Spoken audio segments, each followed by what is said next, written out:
আজকে কয়েকটা দিন ফেসবুকে ঢুকলে এই ভিডিওটি আমার সামনে আসতেছে।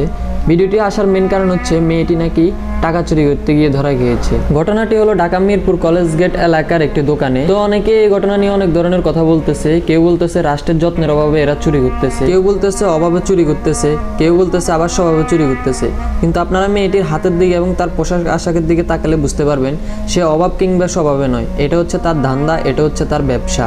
বাংলাদেশে ইদানিং নারীদের চক্রান্ত, নারীদের প্রতারণা বেড়ে চলেছে। তাই এই চক্রান্ত, এই প্রতারণা ঠেকাতে তাকে আইনের আওতায় আনা উচিত ছিল।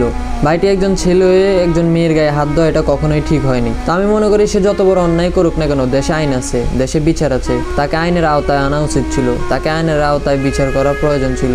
কিন্তু আপনি একজন ছেলে হয়ে একজন মেয়ের গায়ে এভাবে প্রকাশ্যে হাত দেবেন, এটা কখনোই হয় না। তো আপনারা কি মনে করেন, ভাইটি মেয়েটির গায়ে হাত দেওয়া কি ঠিক হয়েছে?